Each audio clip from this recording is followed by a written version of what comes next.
صوفیاء اعظام، پیارے اسلامی بھائیوں، یہ بڑی برکت والی محفل ہے. اس محفل کو یوں نہ سمجھیں کہ آج حضرت قبلہ صاحب دامت برکاتہم العالیہ اس کی صدارت فرما رہے ہیں، بلکہ یوں سمجھیں یہ سٹیج حضرت ابوبکر صدیق کا. سبحان اللہ. کیوں؟ اس لیے کہ ہم ان کی روحانی اولاد ہیں.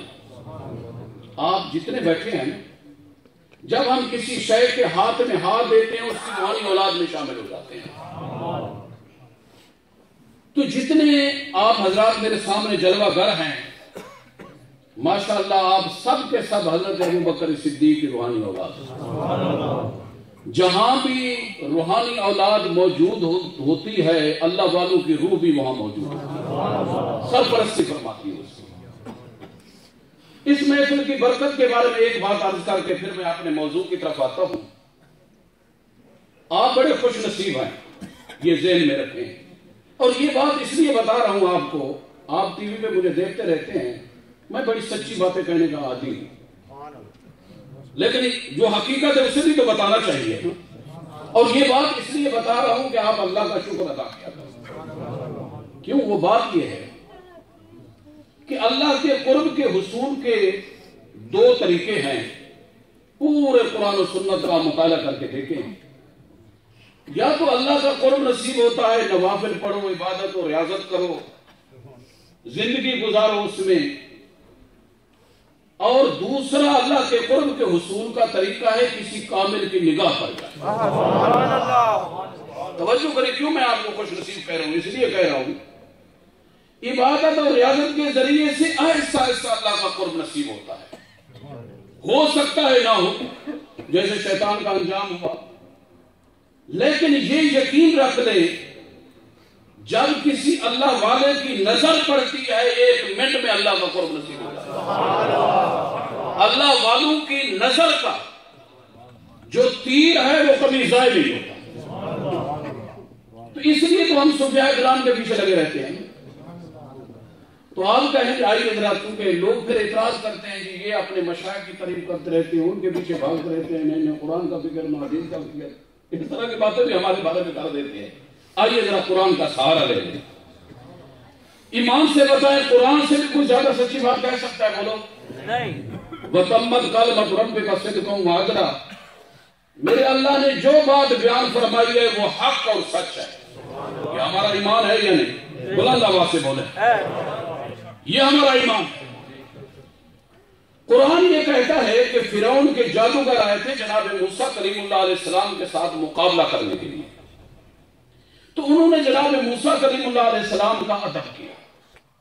اور ادب کتنا کیا؟ کوئی کلمہ شریف نہیں پڑھا، صرف جادو چلانے کی اجازت مانگی کہ اما ان تلقی و اما ان نکون نحن الملقی. یہ قرآن جادو چلانے کی اجازت مانگی، صرف اتنا ادب کیا. یہ اللہ والے جو ہوتے ہیں یہ بڑے وفادار ہوتے ہیں، یہ بڑے وفادار ہوتے ہیں. اور قرآن خود کہتا ہے اَلَا یومئذ بَعْضُهُمْ لِبَعْضٍ عَدُوٌّ إِلَّا الْمُتَّقِينَ. ساری دوستیاں ختم ہو جاتی ہیں مگر اللہ والوں کی دوستی مرنے کے بعد قبر میں بھی کام آتی ہے. یہ بڑے وفادار ہوتے ہیں. جناب موسیٰ کلیم اللہ علیہ السلام نے جب دیکھا کہ یہ میرا ادب کر رہے ہیں اور میرا ادب کرے اور میرے فیض سے محروم رہے، جناب موسیٰ کلیم اللہ علیہ السلام کی ان پر نظر پڑ گئی. اب قرآن کیا کہتے ہیں؟ فَأُلْقِيَ السَّحَرَةُ سُجَّدًا قَالُوا آمَنَّا بِرَبِّ هَارُونَ وَمُوسَىٰ. جناب موسیٰ علیہ السلام کی جو ہی نظر پڑی وہ سارے کے سارے جادوگر آپ کے قدموں میں گرے اور مسلمان ہو گئے. صحابی ہو گئے، شہید ہو گئے، مومن ہو گئے، ولی ہو گئے. اب آپ حضرات اس سے صرف اندازہ لگائیں، جب وہ جادوگر آئے تھے، صرف نظر کے تیر کی بات کر رہا ہوں، جب وہ آئے تھے جادوگر، وہ کافر بھی تھے، جادوگر بھی تھے، سارے گناہ ان کے اندر. جو خدائی دعویٰ کرتا تھا اسد راز اس کے ساتھ وہ رہے، لوگوں کو گمراہ کرتے رہے. جناب موسیٰ کلیم اللہ علیہ السلام کی نظر کے پڑ جانے کے بعد وہ مومن بھی بن گئے، صحابی بھی بن گئے، ولی بھی بن گئے، شہید بھی بن گئے، سارے کمالات آئے. تو اس سے قرآن یہ بتانا چاہتا ہے کہ عبادت اور ریاضت کے ذریعے سے اللہ کا قرب ایسا ایسا نصیب ہوتا ہے، اگر کامل کی نگاہ پڑ جائے تو 1 منٹ میں کمالات نصیب ہو جاتے ہیں۔ تو اب آپ حضرات دیکھیں، یہ سارا رنگ جو نظر آ رہا ہے یہ بھی اللہ والے کی نظر کا کمال ہے، یہ بھی اللہ والے کی نظر کا کمال ہے۔ دعا کریں اللہ جل جلالہ و امن والو ہمیں بھی وفادار بننے کی توفیق عطا فرمائے، آمین ثم آمین۔ یہ محفل ہے نبی پاک صلی اللہ علیہ وسلم کے میلاد شریف۔ کس چیز کی محفل ہے بولو؟ آپ توجہ رکھیں، میلاد شریف کی محفل۔ آج کل کا دور یہ جلسوں کا دور دورہ ہے، محفلیں ہو رہی ہیں روزانہ، مختلف قسم کی دھرنے بھی ساتھ ہو رہے ہیں، لیکن یہ یاد رکھیں اس محفل کی عظمت کے ساتھ دنیا کی کوئی محفل مقابلہ نہیں کر سکتی۔ آپ کہیں گے کیسے؟ کیونکہ اس میں تو کوئی اتنا بڑا اہتمام بھی نہیں ہے، کوئی کرسیاں، کوئی عجیب و غریب سونا خوبصورت حال۔ بھائی یاد رکھیں کسی محفل کا تعلق کسی دنیاوی غرض کے ساتھ ہوتا ہے، کسی جلسے جلوس کا تعلق سیاست کے ساتھ ہوتا ہے۔ یہ وہ محفل ہے جس کا تعلق سرد گنبد کے مکین حضور رحمت اللہ للعالمین۔ میرا نبی یہ یاد رکھیں انبیاء میں کائنات میں بے نظیر اور بے مثال ہے، جس کی نسبت میرے نبی سے بن جاتی ہے وہ بھی بے نظیر اور بے مثال بن جاتی ہے۔ صرف ایک مثال پیش کر کے اپنی بات کو آگے بڑھاتا ہوں۔ اللہ نے ہمارے نبی پاک صلی اللہ علیہ وسلم کو کیا شان عطا کی ہے؟ جس چیز کی نسبت بولو ہمارے نبی سے بن جائے وہ کیا ہو جاتی ہے؟ بے نظیر اور بے مثال۔ دیکھیے حتیٰ کہ اگر گناہ کی نسبت ہوئی ہے وہ عبادت بن گئی۔ مثال کے طور پر جب ہم حج کرنے کے لیے جاتے ہیں، بیت اللہ شریف کے پہلے 3 چکر لگاتے ہیں، اس میں رمل کرتے ہیں۔ کیا کرتے ہیں؟ رمل کیا ہوتی ہے؟ سینہ تان کر، کاندھے ہلا کر، چھوٹے چھوٹے قدم رکھ کے خوب اکڑ کے کیا کرو؟ خوب اللہ کے گھر کا طواف کرتے ہوئے۔ اب اکڑ کے چلنا حرام ہے، قرآن خود کہتا ہے لا تمشِ فی الارض مرحا انک لن تخرق الارض ولن تبلغ الجبال طولا، کہ زمین پہ اکڑ کے نہ چلو، یہ حرام ہے۔ اب سوال یہ ذہن میں آتا ہے کہ کائنات کے ذرے ذرے میں اکڑ کے چلنا حرام ہے، جہاں بھی چلے جائے، مگر بیت اللہ میں یہ ثواب ہی ثواب ہے، آخر اس کی وجہ کیا ہے؟ سمجھنے کی بات ہے بھائی۔ بیت اللہ جو خدا کی جلال کا مرکز ہے، وہاں فرشتے بھی اللہ کے ڈر سے کانپتے ہیں، وہاں ایک گناہگار انسان اکڑ کے چلتا ہے، اور یہ اکڑ کے چلنا ثواب بن گیا۔ کیوں؟ آخر وجہ اس کی یہ ہے بھائی، اس اکڑ کے چلنے کی نسبت میرے محبوب کے ساتھ۔ سبحان اللہ۔ کیسے؟ آپ عمرہ ادا کرنے کے لیے تشریف لائے، کفار مکہ نے تانا مار دیا کہ آج صحابہ کو مدینے کے بخار نے کمزور کر ڈالا ہے۔ میرے نبی پاک صلی اللہ علیہ وسلم نے صحابہ کو حکم دیا آج بیت اللہ کا طواف کرو، خوب اکڑ کے چلو تاکہ کفار پر مسلمانوں کی ہیبت کا سکہ بیٹھ جائے۔ آگے میرے نبی نے رمل فرمائے، پیچھے صحابہ کرام اکڑ کے چلے۔ خدا کے گھر میں خدا کے محبوب کا اکڑ کے چلنا اللہ کو ایسا پسند آیا، اللہ نے فرمایا کائنات کے ذرے ذرے پہ یہ حرام ہے، مگر یہاں ثواب ہی ثواب ہے، اس لیے کہ اس اکڑ کے چلنے کی نسبت میرے محبوب کے۔ ارے اندازہ لگاؤ، ایک گناہ کی نسبت میرے نبی کے ساتھ ہو جائے، وہ گناہ نہ رہے، وہ عبادت بن جائے۔ ارے جس محفل کی نسبت میرے نبی کے ساتھ ہو، جس کا نام ہی میلاد النبی ہو، اس کی عظمت کا کیا ہے؟ اس لیے میں نے عرض کیا اس آسمان کے نیچے اور زمین کے اوپر میلاد النبی کی محفل کے ساتھ کوئی محفل بولو مقابلہ نہیں کر سکتی۔ کیوں؟ اس لیے کہ اس محفل کی نسبت ہمارے نبی کے ساتھ، اور میلاد النبی کی محفل جو ہے اس پر اعتراض نہیں کرنا چاہیے۔ بولو کیا نہیں کرنا چاہیے؟ یہاں ایک فتویٰ بھی دیتا چلوں، چونکہ ہمارا کام تو فتوے دینا ہے،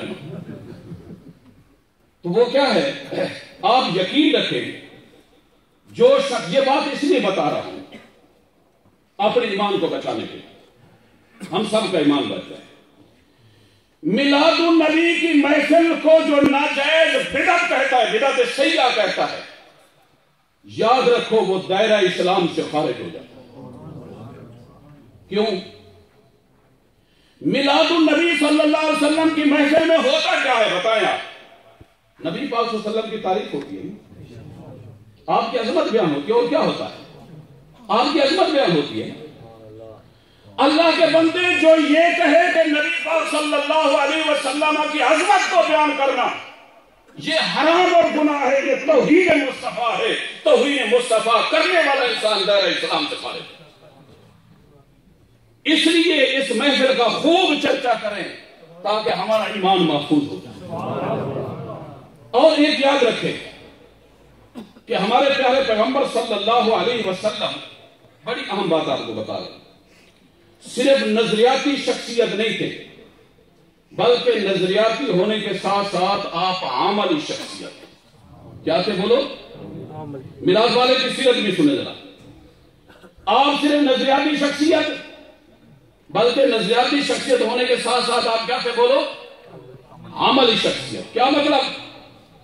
کہ اللہ کے نبی نے جس چیز کا حکم دیا سب سے زیادہ میرے نبی نے اس پر خود عمل کر کے دکھایا. اگر یہ نمونہ آج نظر آتا ہے تو صوفیاء میں نظر آتا ہے. آپ نظر اٹھا کے دیکھیں، خود عمل کر. امت کو حکم دیا 5 گانا نماز پڑھو، میرے نبی نے خود روزانہ 10 نمازیں پڑھ کے دی. امت کو حکم دیا کہ 2.5% زکات ادا کرو. اپنی حالت یہ ہے کہ پوری زندگی زکات دینے کی نوبت ہی نہیں ہے. حتیٰ کہ وصال مبارک کی رات نبی پاک صلی اللہ علیہ وسلم کے گھر میں 9 ازواج مطہرات کے گھر میں تلاشی لی گئی، چراغ جلانے کے لیے تیل نہیں. ذاتی زر یہودی کے ہاں رہن رکھی ہوئی ہے. اس لیے دنیا نے اس بات کو مانا کہ ہمارا نبی بولو صرف نظریاتی شخصیت نہیں تھا بلکہ نظریاتی شخصیت ہونے کے ساتھ ساتھ آپ کیا تھے بولو؟ عملی شخصیت.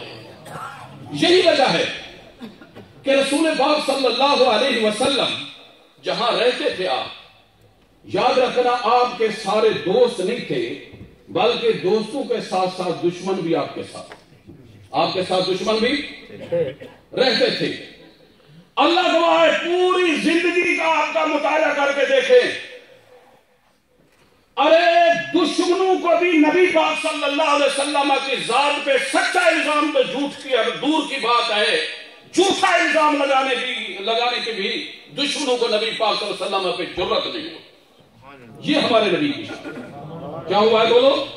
سچا الزام تو دور کی بات ہے، جھوٹا الزام لگانے کی بھی دشمنان اسلام میرے نبی پاک صلی اللہ علیہ وسلم پہ جرت نہ کرتے. آئیے ایک بخاری شریف کی حدیث آپ کو سناتا چلوں.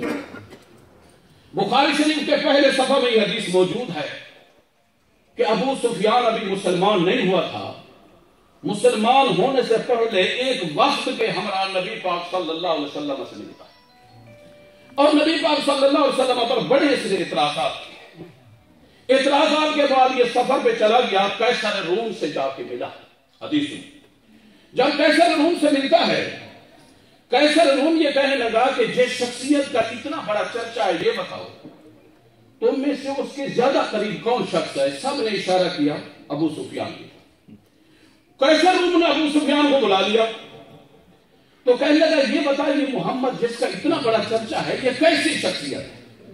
ابو سفیان ہمارے نبی کی تعریفیں کر رہے، دھڑا دھڑ تعریفیں کر رہے. وہ امانت دار ہے، وہ دیانتدار ہے، وہ پاک باز ہے، اس میں یہ خوبی ہے، بڑی تعریفیں کر رہا. حالانکہ بھائی 10 دن پہلے تو وہ اعتراض کر کے آیا، تعریفیں کر رہا ہے. جب ابو سفیان جدا ہوتا ہے قیصر روم سے، اس کے ساتھی کہنے لگے ابو سفیان تم نے اتنی بڑی تعریف کر دی ہے محمد صلی اللہ علیہ وسلم کی، یہ بتا کہ اگر یہ قیصر روم متاثر ہو کے مسلمان ہو گیا تو ہمارے مذہب کا کیا بنے گا؟ ہمارے مذہب کا کیا بنے گا؟ تو اس وقت ابو سفیان نے جملہ بولا، یہ ابو جہل اور ابو لہب کے بعد سب سے بڑا دشمن تھا میرے نبی پاک. اس نے کیا کہا؟ کہنے لگا لولا الحیاء من ان یکذبنی لکذبت علی محمد. یہ بخاری کے حدیث سے الفاظ. کیا کہنے لگا؟ کہنے لگا بار بار سوچتا رہا کہ محمد صلی اللہ علیہ وسلم پہ کوئی جھوٹا الزام لگا دوں، لیکن آپ کی زندگی اتنی عظمت والی ہے جھوٹا الزام لگانے کی بھی مجھ میں جرت نہ ہو سکتی. یہ ہے ہمارے نبی کی شان. پھر کیوں نہ کہے وہ مرتبہ خدا نے تجھ کو دیا نہ کسی کو ملے نہ کسی کو ملا، خواہ قرآن نے شاہ تیرے شہر و کلام و بقا کی قسم۔ اس لیے محترم سامعین، یہ عظمت اللہ جل جلالہ و امن والوں نے ہمارے نبی کو دی ہے کہ دشمنان اسلام کی نبی پاک صلی اللہ علیہ وسلم کی ذات پہ جھوٹا الزام لگانے کی بھی جرات نہ کر سکتے۔ حضرت عبداللہ ابن عمر کہو رضی اللہ تعالی عنہ، آپ نبی پاک صلی اللہ علیہ وسلم کے ساتھ بیٹھ جاتے، اللہ کے نبی جو بات بتاتے وہ لکھتے جاتے، حدیثیں لکھا کرتے۔ صحابہ کرام آگے حضرت عبداللہ ابن عمر کے پاس کہنے لگے جو بات آپ فرما دیتے ہیں تو فوراً لکھ لیتا ہے، یہ بتا کہ کل کو ان چیزوں نے دین بننا ہے، آپ کبھی غصے میں ہوتے ہیں کبھی خوشی کی حالت میں ہوتے ہیں، ہر بات نہ لکھا کر، دیکھ کے لکھا کر۔ انہوں نے لکھنا چھوڑا۔ دو تین نبی پاک صلی اللہ علیہ وسلم نے دیکھا کہ عبداللہ ابن عمر لکھ نہیں رہا، فرمایا عبداللہ ابن عمر کیوں نہیں لکھ رہا؟ عرض کہ اللہ کے محبوب کریم صلی اللہ علیہ وسلم یہ فلاں فلاں صحابہ کرام نے مجھے یہ بات کہی اس لیے میں نے لکھنا چھوڑ دی۔ نبی پاک صلی اللہ علیہ وسلم نے اپنی زبان مبارک کی طرف اشارہ کر کے فرمایا عبداللہ ابن عمر اس زبان سے جو نکلے لکھ لیا کر، اس لیے کبھی حق کے علاوہ اس زبان سے کچھ نکلا ہی نہیں۔ یہ شان ہے ہمارے نبی۔ ہم نے سوچنا ہے کہ ہم کہاں کھڑے ہوئے ہیں۔ ایک یہ جس طرح ہم مطالعہ پاکستان پڑھتے ہیں اسی طرح ایک مطالعہ ہند بھی ہے۔ آج بھی ہندوستان کے کالجوں میں تعلیمی اداروں میں اسے پڑھایا جاتا ہے۔ اس میں نہرو گاندھی کا ایک خطبہ ہے۔ جب انڈین یونین بڑی تو اس نے خطبہ دیا لکھنؤ میں، اس کا وہ خطبہ اس مطالعہ ہند میں موجود ہے۔ آپ اندازہ لگائیں وہ دشمن ہے، وہ تو نہ ماننے والا تھا رسول اللہ صلی اللہ علیہ وسلم کو، مگر وہ کیا کہتا ہے خطبے میں؟ اپنے وزیروں مشیروں کو جمع کر کے خطبہ دے رہے ہیں۔ اس کے خطبے کے چند الفاظ میں آپ کو بتا دوں کیا کہنے لگا میرے وزیروں مشیروں، یہ یاد رکھیں نہرو گاندھی تاریخ کا بہت بڑا عالم تھا۔ کہنے لگا میری زندگی گزری ہے، پوری زندگی شخصیات کا مطالعہ کرتا رہا، حالات کو پڑھتا رہا، مگر جس شخصیت کو پڑھا کوئی نہ کوئی نقص اس میں مجھے ضرور نظر آیا۔ ہر نقص سے اگر کسی کی زندگی مجھے پاک نظر آئی ہے تو وہ صرف محمد ہے پہ کسی۔ اندازہ لگائیں یہ دشمن ہے۔ اس لیے محترم سامعین بتانا چاہتا ہوں آپ کو کہ غیر مسلم تو یہ کہہ رہے ہیں کہ کسی کی زندگی پہ اگر انگلی اٹھانے کی گنجائش نہیں ہے وہ کس کی زندگی ہے؟ بولو محمد صلی اللہ علیہ وسلم۔ آج کلمہ پڑھنے والے مسلمان یہ کہہ رہے ہیں کہ ان کا میلاد ناجائز ہے، انہیں دیوار کے پیچھے کا پتہ نہیں ہے، کتابوں میں لکھ دیا کہ 40 سال تک نعوذ باللہ وہ گمراہ ہوتا رہا۔ یاد رکھنا جو ایسا عقیدہ رکھے وہ دائرہ اسلام سے کیا ہوتا ہے؟ بولو۔ یہاں ایک وقت میں بات آ گئی، اہم بات آپ کو بتاتا چلوں، وہ یہ ہے اصطلاح شریعت میں دو لفظ ہیں۔ کتنے لفظ ہیں؟ بولو۔ ایک ہے توحید اور ایک ہے ایمان۔ یہ علم کلام کا خلاصہ بتا رہا ہوں جو نبوت کے بارے میں علم کلام نے وضاحت فرمائی۔ کتنے لفظ ہیں؟ بولو۔ دو۔ ایک ہے توحید اور ایک ہے ایمان۔ اللہ کو ایک جاننا، ایک ماننا، وحدہ لا شریک تسلیم کرنا، یہ توحید ہے۔ یہ بولو کیا ہے؟ یہ ایمان نہیں۔ بات کو ذوق غور سے سنو۔ نبی پاک صلی اللہ علیہ وسلم کی عظمت کو کما حق کو مان لینا یہ ایمان ہے۔ اٹھائے خیالی شرح قائل کی دنیا علم کلام کی مشہور کتاب، بولو ایمان کیا ہے؟ نبی پاک صلی اللہ علیہ وسلم کی عظمت کو ماننا، بولو یہ کیا ہے؟ خدا کو ایک جاننے والا، ایک ماننے والا، وحدہ لا شریک تسلیم کرنے والا مواعد ہو سکتا ہے، مومن نہیں ہو سکتا۔ ارے مومن اس وقت ہوگا جب صدق کے دل سے عظمت مصطفیٰ کو مانے گا۔ یہ اللہ کا سچا اللہ اکبر۔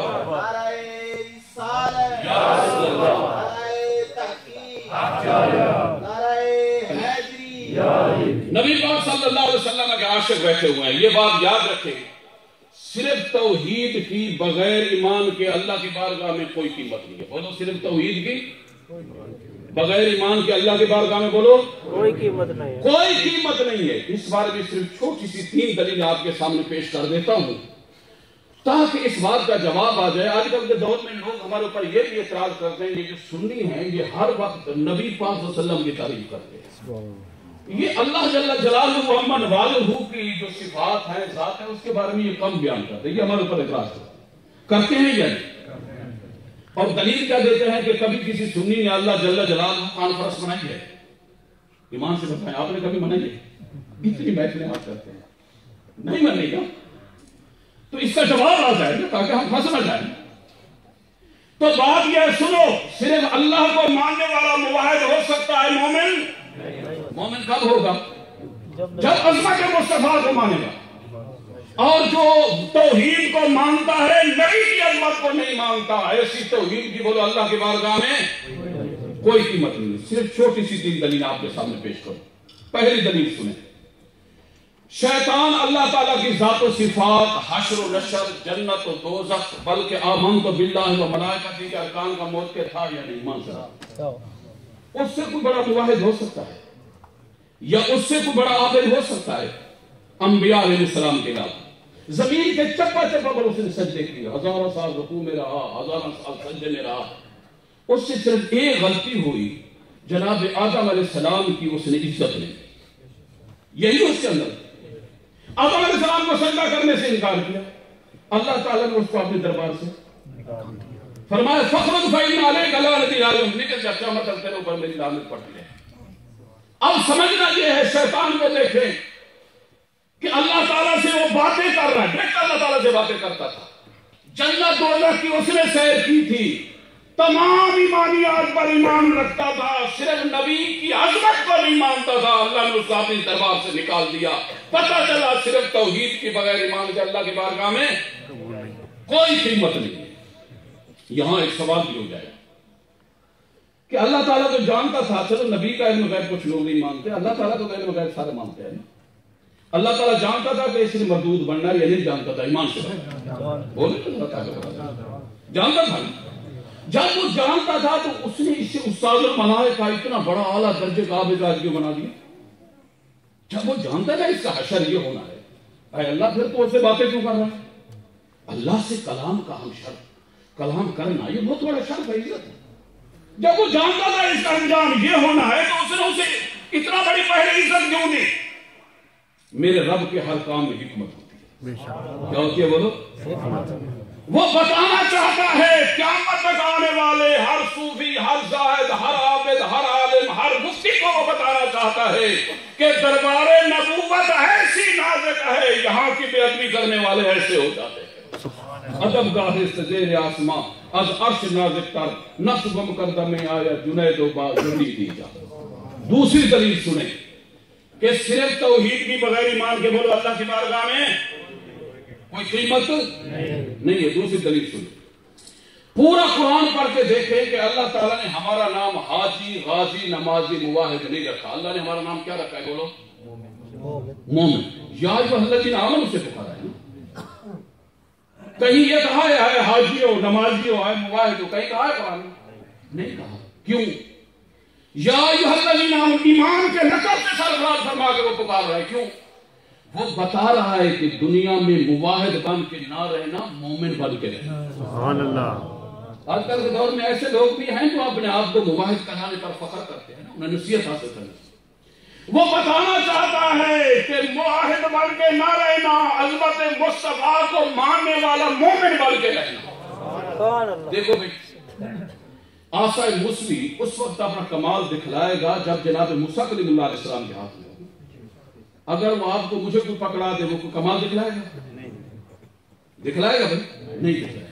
اسی طرح یاد رکھیں، یہ لا الہ الا اللہ ہو، یہ اس لیے بتا رہا ہوں کیوں سنی عظمت مصطفیٰ میلاد مصطفیٰ مناتے ہیں کہ بھائی یہ لا الہ الا اللہ، یہ توحید کا جملہ، یہ خدا کو وحدہ لا شریک تسلیم کرنا، یہ اس وقت اپنا کمال دکھلاتا ہے جب ایسے دل اور روح کے اندر ہوتا ہے جس دل اور روح میں اس کے مصطفیٰ موجود، ورنہ یہ کوئی اپنا کمال نہیں دکھاتا۔ پتہ چلا صرف توحید کی بغیر ایمان کی بنا اللہ کی بارگاہ میں کوئی قیمت نہیں۔ اور تیسری دلیل سنو، مشہور حدیث ہے کہ جب انسان قبر میں پہنچ جائے وہاں اس سے کتنے سوال ہوتے ہیں؟ تین۔ توجہ کریں، دیکھیں عظمت مصطفیٰ کریم. اس لیے سنی ہمیشہ نبی کی نعتیں پڑھتے ہیں، نبی پاک صلی اللہ علیہ وسلم کے میلاد مناتے ہیں. بھائی جب میلاد مناتے ہیں تو اس میں توحید بھی آ جاتی ہے. آپ سنیں حدیث، قبر میں پہنچ کر کتنے سوال ہوتے ہیں؟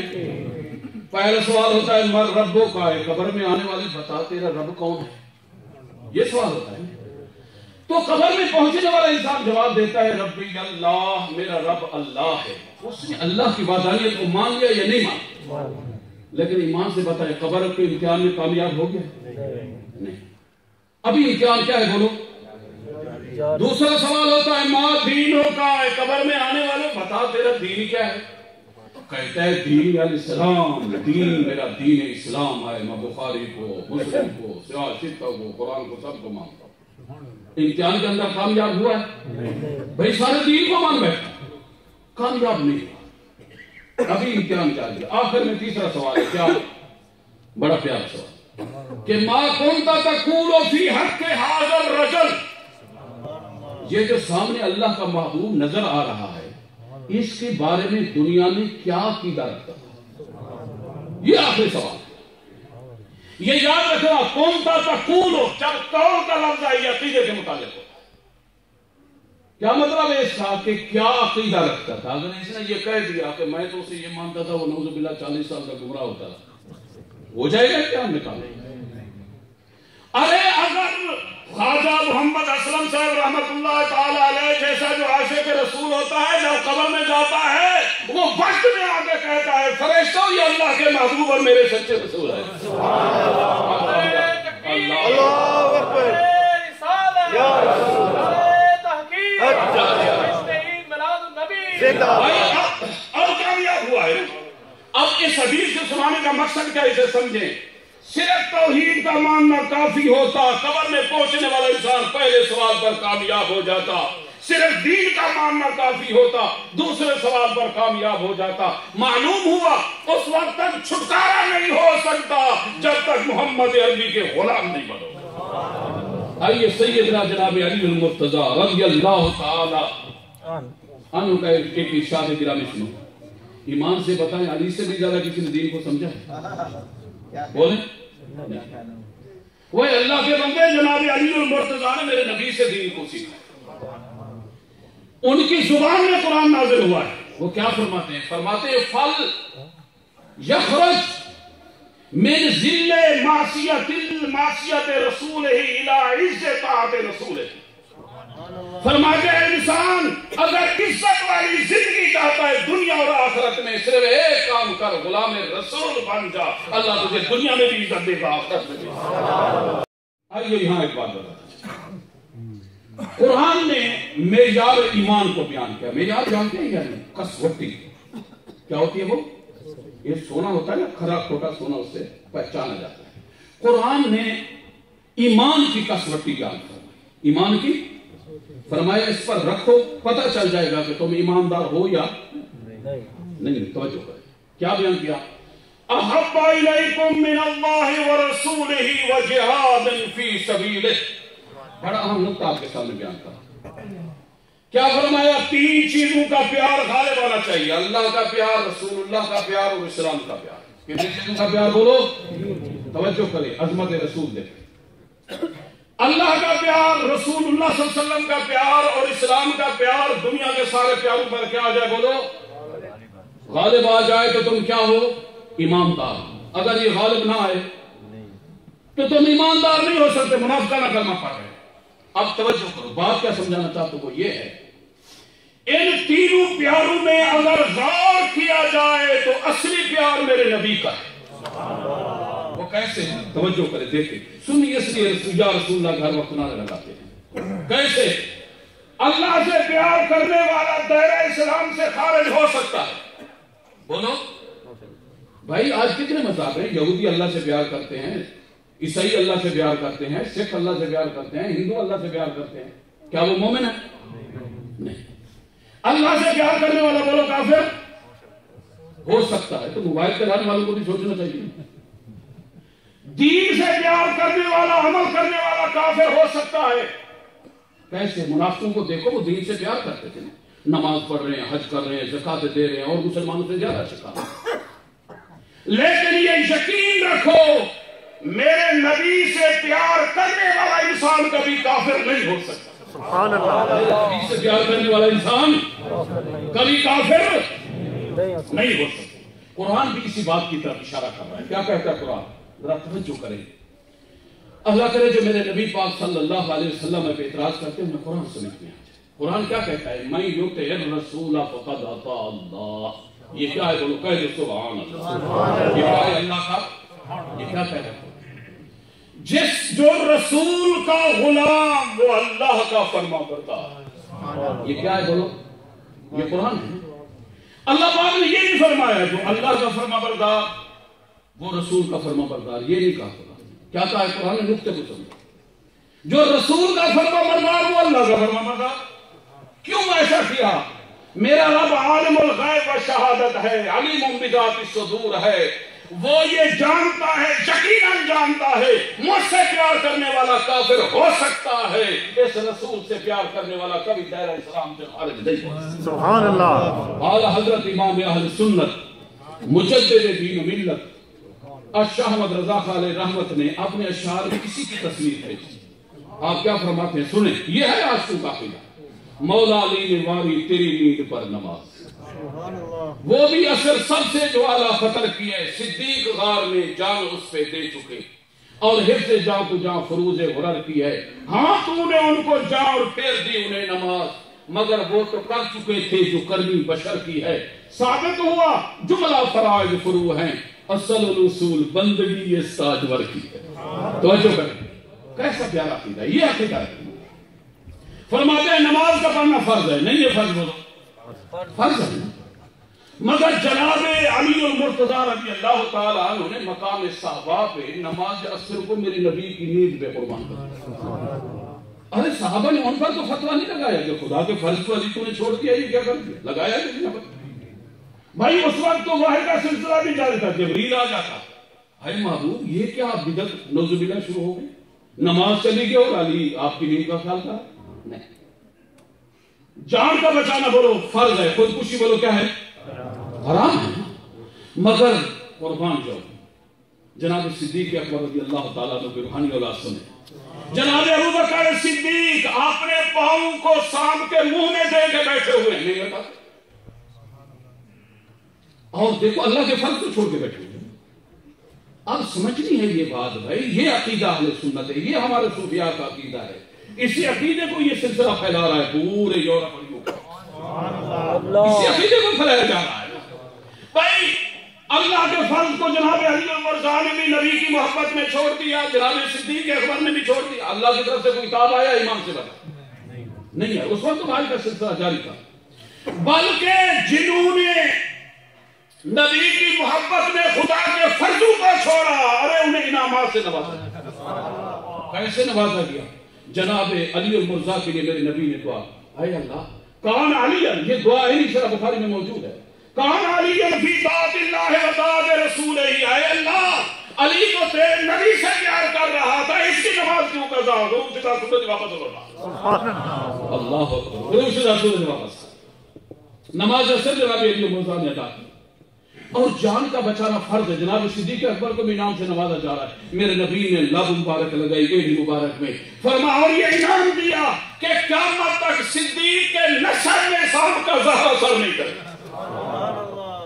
معلوم ہوا اصلی محبت کس کی ہے بولو؟ اسی کو تعالیٰ حضرت نے بیان کیا. ثابت ہوا جملہ فرائض فرو ہے، اصل رسول بندگی یہ ساجور کی. حضرت ذوالخویسرہ کہو رضی اللہ تعالیٰ عنہ میرے نبی کا سچا غلام. ذوالخویسرہ دو ہے، ایک منافق ہے ایک سچا غلام. حضرت ذوالخویسرہ رضی اللہ تعالیٰ عنہ نئے مسلمان ہوئے، جہاد سے آئے. میں کہتا ہوں کہ ہمارے اوپر کیوں اعتراض کرتے ہو؟ جاؤ صحابہ پہ اعتراض کرو. آئے نئے نئے مسلمان ہوئے، ابھی بیٹھتے تھے محفل میں، 2-3 دن سارے گزرے تھے، تو قیامت کا ذکر سنتے رہتے تھے. تو پوچھنے لگے اللہ کے محبوب یہ روزانہ سن رہا ہوں قیامت آئے گی، حساب کتاب ہوگا، یہ بتائیں یہ آئے گی کب؟ یہ آئے گی کب؟ نبی پاک صلی اللہ علیہ وسلم نے مسکرا کے فرمایا کہ ذوالخویسرہ قیامت کے لیے بڑی تیاری کی ضرورت ہے. یہ بتا تو نے کون سی تیاری کر رکھی ہے؟ عرض کی اللہ کے محبوب جب نگاہ پڑتی ہے تو آداب خود بخود آ جاتا ہے. یہ علم لدنی بھی اسی کو کہا جاتا ہے. جب دل میں عشق مصطفیٰ ہوتا ہے وہ بولتا بھی ہے. آج کی اللہ کے محبوب کوئی نیکی میرے پاس نہیں ہے عبادت ریاضت جس پر ناز کر سکوں قیامت کے دن نجات کا ذریعہ بن سکے. زندگی کفر و شرک میں گزر چکی ہے. 2 دن ہوئے ہیں ایک نعمت اللہ نے مجھے دی ہے احب اللہ و رسولہ. آپ سے بھی پیار کرتا ہوں آپ کے خدا سے بھی پیار کرتا ہوں. میرے نبی نے فرمایا قیامت کے لیے یہ سامان کافی ہے. قیامت کے لیے یہ سامان قیامت کے لیے یہ سامان کافی ہے. تو اس سے یہ معلوم ہوا ہے نجات نہیں ہو سکے گی جب مصطفیٰ کریم جب تک مصطفیٰ کریم صلی اللہ علیہ وسلم کی محبت نہیں ہوگی. دیکھیے اچھے سے اچھی ریل گاڑی کا ڈبہ بنا ہوا ہو خوبصورت بنا ہو مگر وہ انجن سے جڑا ہوا نہ ہو ایمان سے بتائیں اس کا کوئی کرایہ دے گا؟ خوبصورت بنا ہو جو بھی اس میں بیٹھے کے رہنے ہیں ٹوٹا پھوٹا ہے لیکن انجن کے ساتھ جڑا اس کا کرایہ بھی ہوگا اس کی قیمت بھی ہوگی. اسی طرح اگر حاجی غازی نمازی مواحد کا دامن سنو یہ عاشقان رسول کی یہ جماعت اگر حاجی غازی نمازی مواحد دیکھتے ہیں نا بڑے بڑے جناب ظاہر سے دیکھو تو سچے مسلمان معلوم سمجھو اس بات کو. حاجی غازی نمازی مواحد کا دامن اگر میرے نبی سے وابستہ نہیں ہے اس کا حاجی ہونا بھی بیکار ہے نمازی ہونا بھی بیکار ہے. اگر مجھ سے گناہگار کا دامن میرے نبی سے بن گیا تو کشتی پار. کشتی کیا ہے بولو؟ شیطان کی مثال پہلے دے چکا ہوں. ساری زندگی باتیں کرتا رہا کیا ملا نبی کی تعظیم نہ کرنے کی وجہ سے. اور حضرت اکرامہ ابو جہل کے فرزند ہیں دشمن رسول کا بیٹا ہے. میرے نبی کا دامن مل گیا نتیجہ ملا رضی اللہ تعالیٰ. اور قیامت کے دن جو نتیجہ ملے گا دنیا اپنے آنکھوں سے دیکھے گی. پھر کیوں نہ کہیں یہ سنیوں کا عقیدہ ہے جدھر ان کی نگاہ ادھر خلق خدا بلکہ ادھر ہی خدا اللہ بھی تو ادھر ہوتا ہے. ہر ذرہ دل بن جاتا ہے ہر چیز نظر آ جاتی ہے. ارے اٹھتی ہے جدھر ان کی نظریں کونین ادھر ہو جاتی ہے. میں اپنی باتوں کو سمیٹ رہا ہوں وقت کا احساس کرتے ہوئے. آخر میں ایک مسئلہ آپ کو بتاتا چلوں. یہ علماء میرے ساتھ بیٹھے ہوئے ہیں اسے سنیں. شریعت محمدی علیہ الصلوۃ والسلام کا ایک قانون ہے کہ جب شریعت کے احکامات کے ساتھ اس جان کا ٹکراؤ ہوتا ہے میرا اللہ حکم دیتا ہے جان کو بچاؤ احکامات کو چھوڑ. احکامات کے لگام میں کیا ہو جاتی ہے ڈھیلا پن پیدا ہوتا ہے. مثال کے طور پر کھڑے ہو کے نماز نہیں پڑھ سکتے کیا کرو بیٹھی. پانی نقصان دیتا ہے کیا کرو تیمم کرو.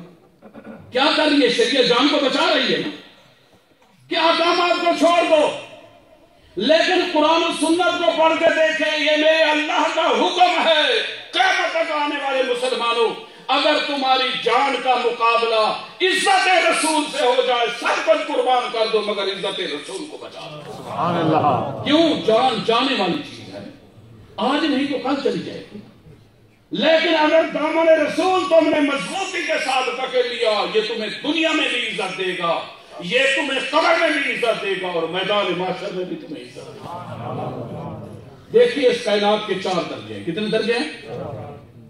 جمادات نباتات حیوانات انسان. کتنے درجے ہیں بولو؟ جمادات نباتات حیوان اور انسان.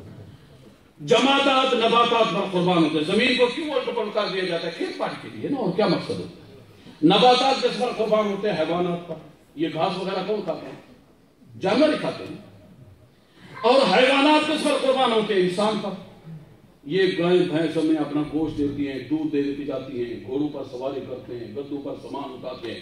یہ سارے حیوانات انسان پر قربان ہو رہے ہیں. یہاں ایک نقطہ سمجھنا جو امام راضی علیہ رحمت نے لکھا تفسیر کبیر میں. آپ فرماتے ہیں جمادات نباتات پر قربان ہوں نباتات حیوانات پر قربان ہوں حیوانات انسان پر قربان ہوں. اے انسان تو بھی تو سوچ تو بھی تو کسی پر قربان ہونے کے لیے پیدا ہوا ہے. اس سوال کا جواب کس سے دے؟ اپنے روحانی دادا ابو بکر صدیق سے پوچھیں. ارے اگر اس سوال کا جواب معلوم کرنا ہے تو جناب ابو بکر صدیق سے پوچھو. غار ثور میں سانپ ڈستا رہا مگر ایڑی کو نہ ہٹایا. پتہ چلا اگر انسان کسی پر قربان ہونے کے لیے پیدا ہوا ہے تو وہ محمد عربی کی عزت میں قربان ہونے کے لیے. لیکن افسوس یہ ہے آج دیسی کی جگہ پہ ڈالٹا آ گئے. یہ جو بدعقیدہ یہ سب ڈالتے ہیں. یہ کون ہے بولو؟ یہ ڈالتے آ گئے. دیسی کی جگہ پہ ڈالٹا آ گیا اور یہ وہ دور گزر رہا ہے. میرے پیارے پیغمبر صلی اللہ علیہ وسلم نے آج سے 1400 سال پہلے فرمایا یہ میرے نبی کا احسان ہے. آپ شکر ادا کیا کریں آستانہ عالیہ شادپور شریف کا جنہوں نے ہمارے ایمان کو بچایا. شکر اللہ کا تھا. آپ نے کیا فرمایا سورہ بخاری کی حدیث سیاتی علی الناس زمان لا یبقى فیہ اسلام الا اسمہ. کیا فرمایا میرا پیغمبر فرمایا کہ ایک ایسا وقت آئے گا ظاہر کے اعتبار سے مسلمان نظر آئیں گے حقیقی مسلمان قبروں میں چلے جائیں.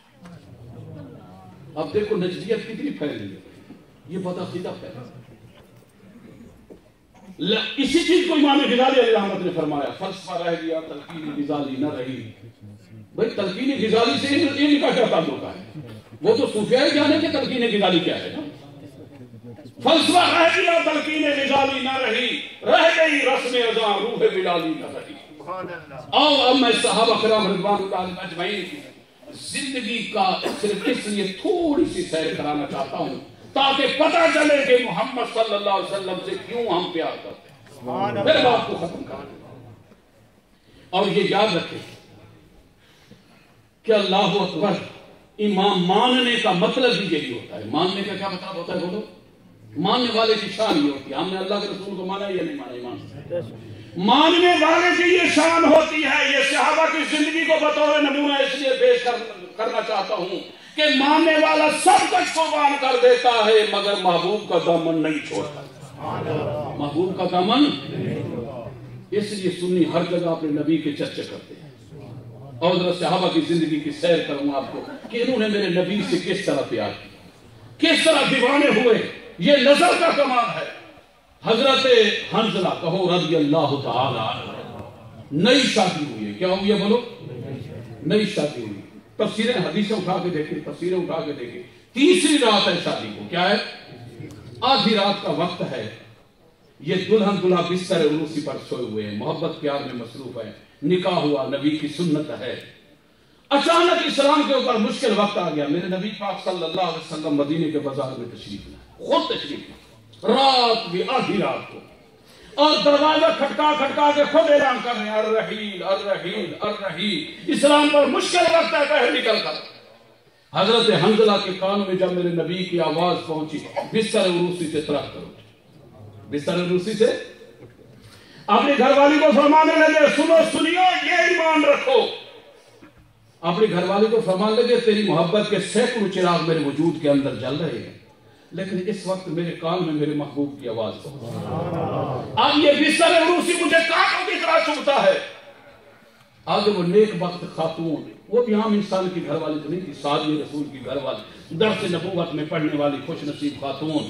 کیا خوبصورت جواب دیا وہ حدیث میں موجود ہے, اسی کا ترجمہ کر کے بتاؤں. کہنے لگے میرے پیارے خاوند, میں نے بہن بھائیوں کو خیش اقربا کو تیرے لیے چھوڑا ہے.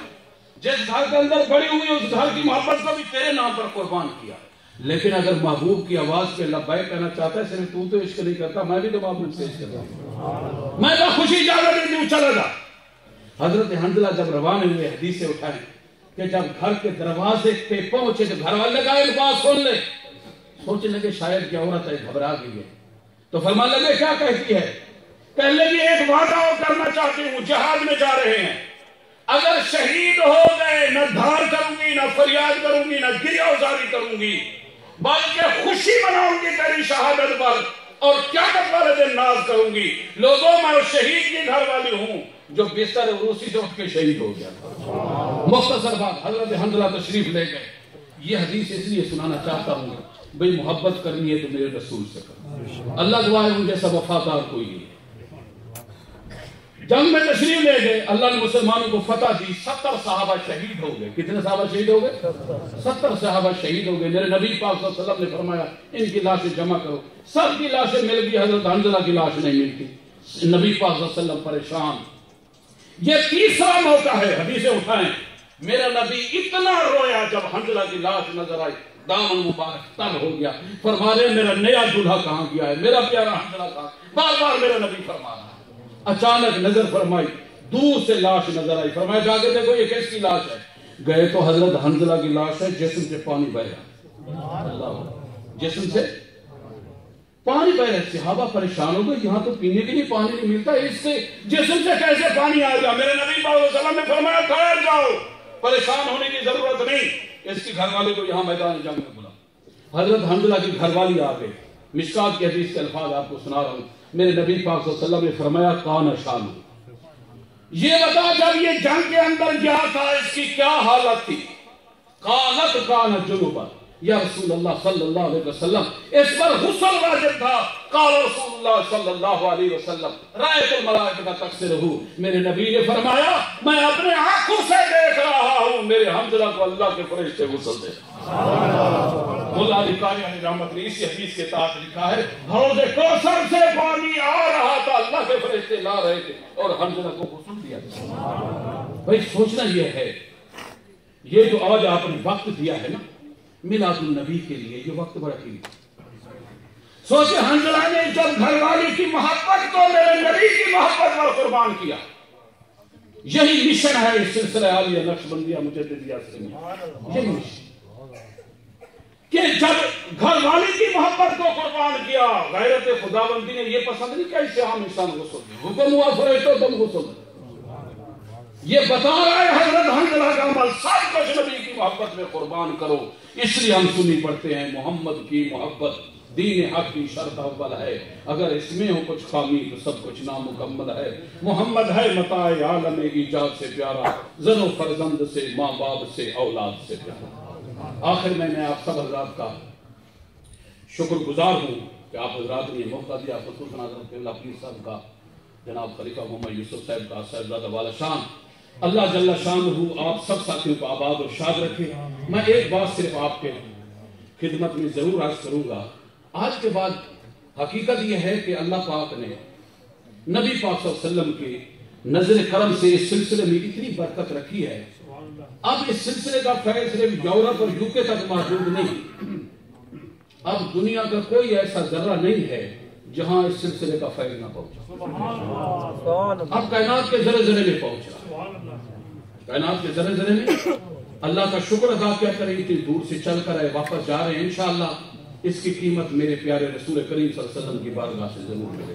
اللہ کریم اس محفل کو منظور و مقبول فرمائے، کہ اس سلسلہ عالیہ کو اللہ پاک راہ ہمیشہ ہر آنے والے دن میں اور زیادہ ترقی عطا فرمائے۔ دعا کیا کریں، اللہ کریم حضرت قبلہ پیر صاحب کو عمر خضری دے، صاحبزادہ والا شان کو عمر خضری عطا فرمائے، اور جتنے بزرگ خلفاء یہاں بیٹھے ہوئے ہیں یہ جو نسبت لے کے اپنے سینوں میں اس نعمت کو انہوں نے محفوظ کر رکھا ہے، اللہ کرے کہ نسل در نسل، کیونکہ فتنہ فساد کا دور ہے، اللہ ہمیں اس کی حفاظت کی توفیق عطا فرمائے۔ آمین ثم آمین بجاہ نبی العلی وما علینا الا البلاغ۔